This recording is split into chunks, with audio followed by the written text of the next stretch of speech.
So welcome to the next in our online series of messages brought to you by the folks at the Rowley Congregational Church. This is Reverend Tom Bentley, the pastor, wishing you the best in your life journey. If you'd like to know more about the ministry and work of the Rowley Congregational Church, there'll be some information at the end of this video.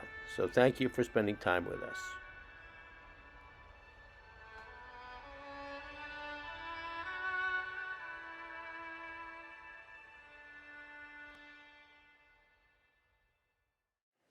Grace to you and peace from our friend Jesus. Recently, William Shatner, the actor who was the character of Captain Kirk in Star Trek episodes decades ago,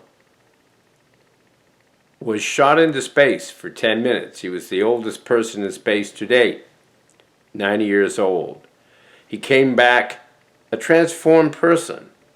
He always had a great degree of depth and sensitivity, a poetic sense of his craft of acting.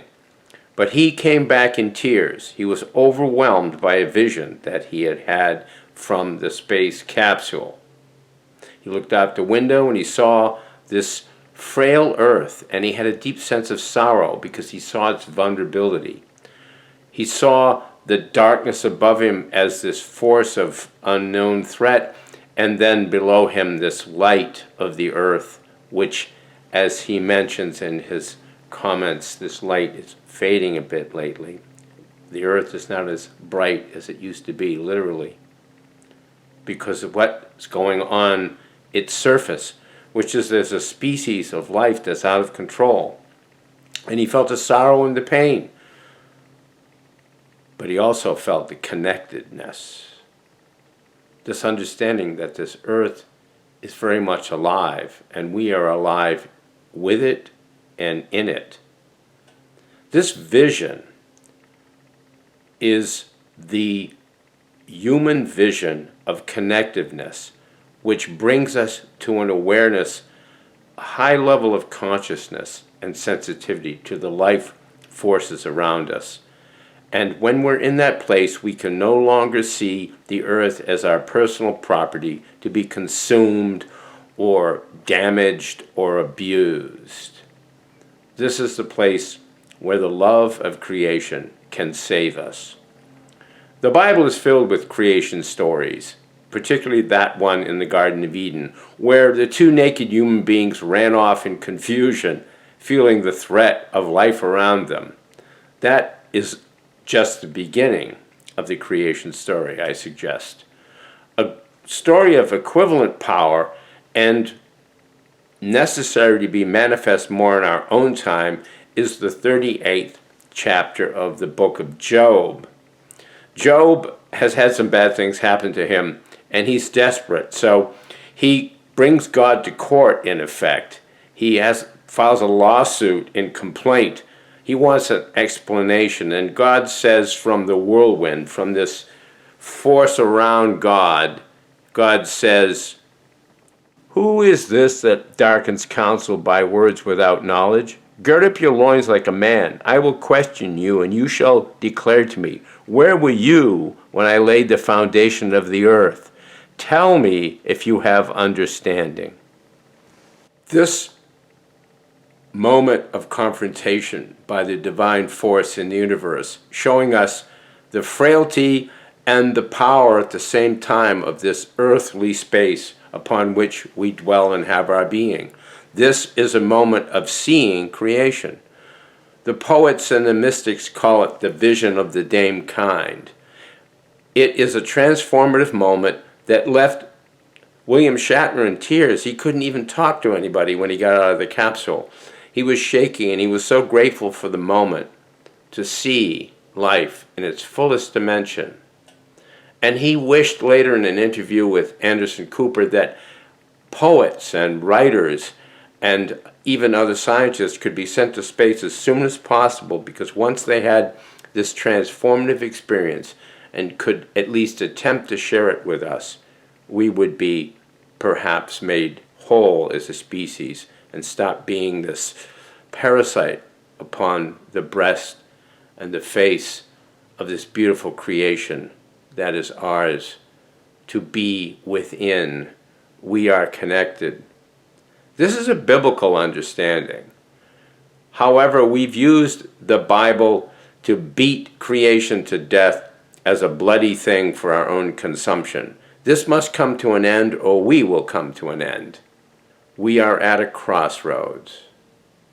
I do believe it's time that we begin to visit with more intentionality, awareness, and sensitivity the powerful genius in the American indigenous people's vision of creation.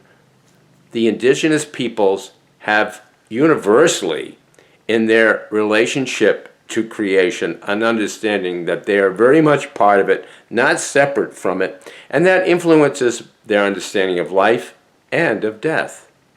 They do not see death as this terrible destruction of being, but simply emerging into the greater being of consciousness, which is ultimately in the end necessary and a loving gift. We have a loving creator. We also have a loving creation, and we're called to be loving creatures in the midst of it.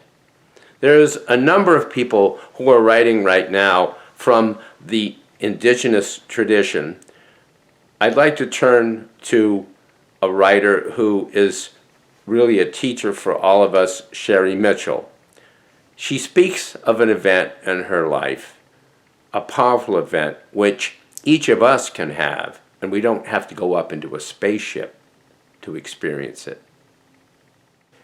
It was a warm, early summer day, and I was seated in a meditative state in my backyard. As I was sitting there, I noticed a tiny ant crawling across a blade of grass. As I watched the ant move along, his little body began to light up. Then the blade of grass that he was walking on lit up. As I sat there and watched, the entire area surrounding me began to light up. I sat very still, quietly marveling over this newfound sight, afraid to move and lose it. While I sat there, something with the world around me, the firm lines of my being, began to fade. I felt myself expanding and merging with all that I was observing. There was suddenly no separation between me, the ant, the grass, the trees, and the birds. We were breathing with one breath, beating with the pulse of one heart. I was consumed by this achingly beautiful and complete sense of kinship with the entire creation. Our own St. Francis in the Christian community had the same vision, and so did many of the mystics, the Desert Fathers. Thomas Merton had the same experience. Each of us is called now for survival to have the same experience. It is not an intellectual connection where we are separate from what we're looking at. It is a fully inclusive, holistic experience which, yes, allows for thinking, but also for feeling and sensitivity and a new way of knowing, which is a genius that has been gifted to us from the beginning of human consciousness. We are part of creation. We are creation. We are stewards of creation. We are protectors of creation. We are the love song of creation, and we are called to live into that. Nothing in the teaching of Jesus contradicts this relationship to creation, and in many ways you can see between the lines of what he says a sensitivity and an awareness of this in his own life, particularly when he speaks of children, asking us to see with the empowering vision of the child everything about us and know that that's very much how one sees this kingdom, he calls it, of God, the domain of God, the domain of creation. That's what we're called to celebrate. It's not a foreign and evil thing. We're not separate from it. Can we take counsel from our indigenous brothers and sisters who were horribly abused in these past centuries by our own collective group of human beings who saw creation as something separate, to be feared, to be abused, to be raped, and then sold? No, we're called to be part of it because we are always part of it. That is the blessing, this incredible miracle that we're called to engage. And we can engage that through straightforward, simple, contemplative practices as old as the human family. So I encourage you in your spiritual journey to take time and quietude, maybe find a poem or a reading, maybe find a sacred word, but find creation. It's waiting for you.